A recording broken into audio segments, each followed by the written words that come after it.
I would like us to do a further dissection of personal relief. As we have seen, personal relief normally reduces the payment which is made by individual on tax.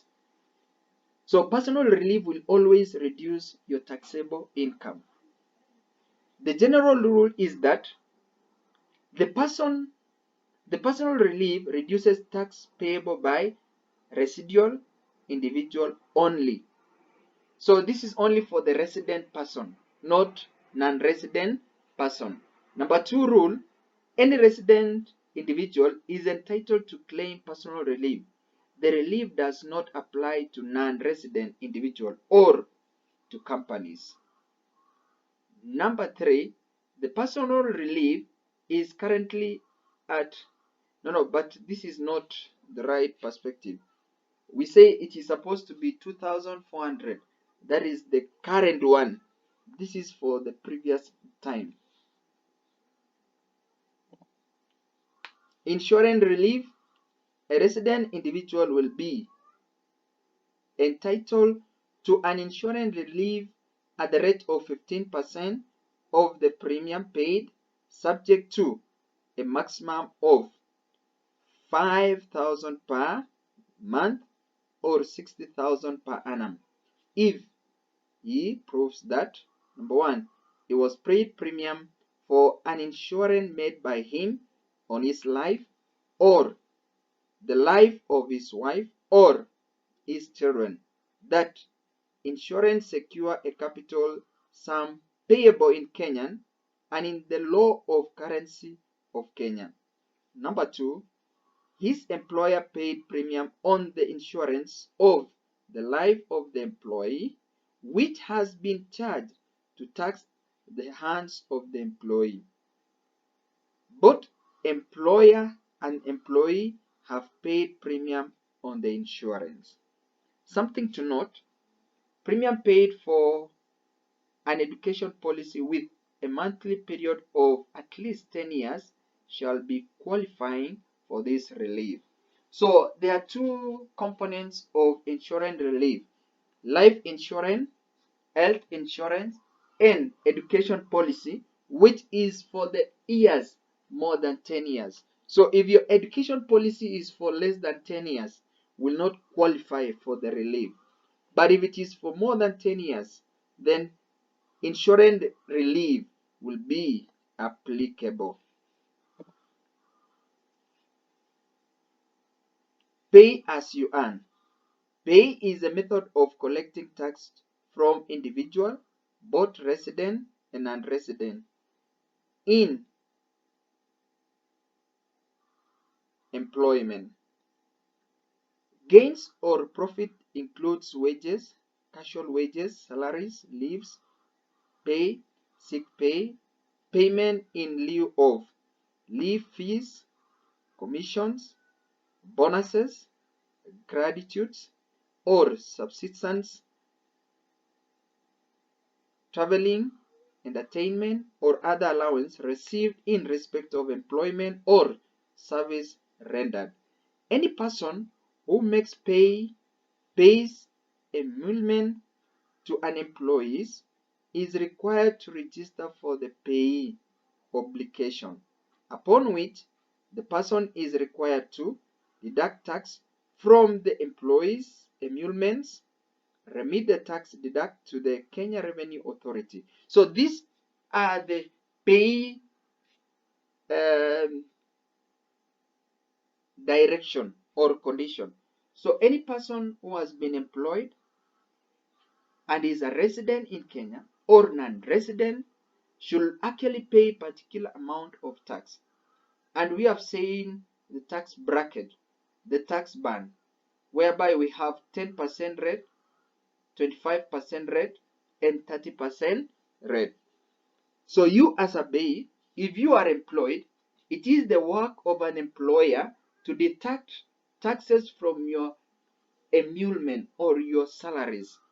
And then after deducting the taxes from your salaries, it is the mandate of the employer to submit your tax to the Kenya Revenue Authority. Non-cash benefit chargeable to tax.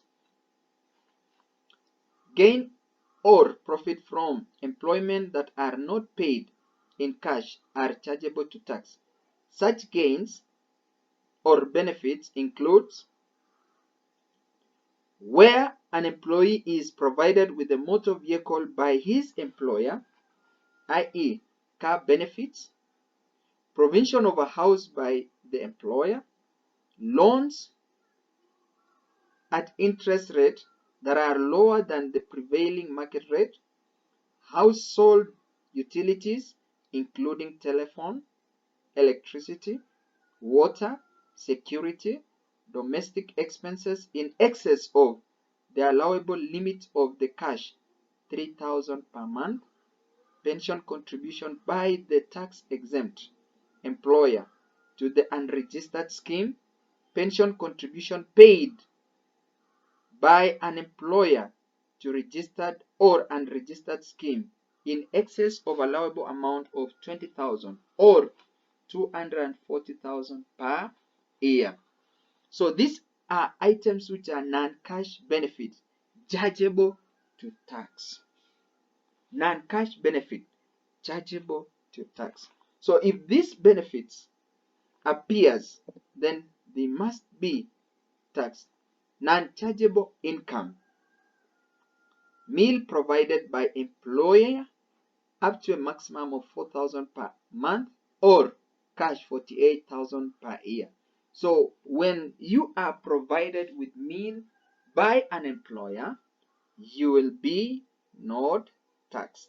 Number 2, night out cash 2,000 per day. So those are amount paid for entertainment purposes will not be taxed to a amount of 2,000 per day. Anything in excess will be taxable. Amount that are mere reimbursement of expenses. For example, subsistence allowance on official duty, per diem, or mileage allowance not considered taxable pay. Medical cover by employer. So these are the items which should be exempted, which are allowed from being taxed. So meals, night out, which is actually the entertainment package, amount on mere reimbursement of expenses, and then finally medical cover. Pension tax ban. Now, for those people who are actually paying pension, for the employees, if you are employed, you must pay pension. So on pension issues, there are actually pension tax ban and annual tax rate. So these are the rates which must be imposed on those who are paying pension.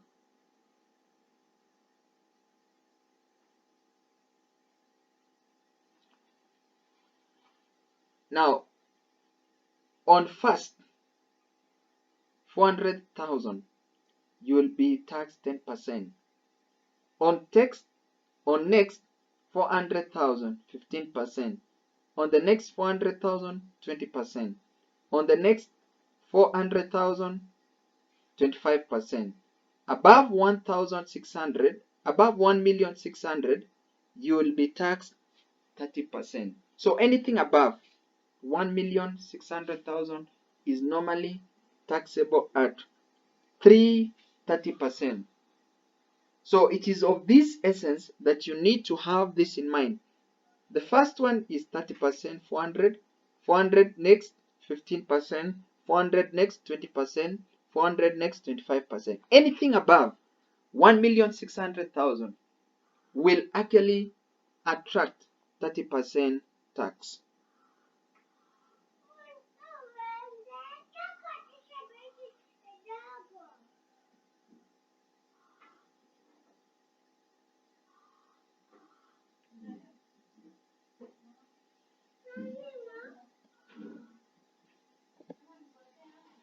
Example, we can actually have one of the example. You earn a cash 120,000 from employment The following are the allowances: mortgage interest 15,000, pension contribution 5,000, personal relief 24,000, insurance relief of 10,000. You are required to determine the taxable pay and then tax payable. So it is of this essence that we are supposed to determine the taxable pay and tax payable. So this question we'll do it at our next stage so that we can have this in mind. How do you determine the individual tax? How do you determine the amount to be taxed to the individual person? So this acts as a good question that will actually help us in determining the tax to be paid by individual.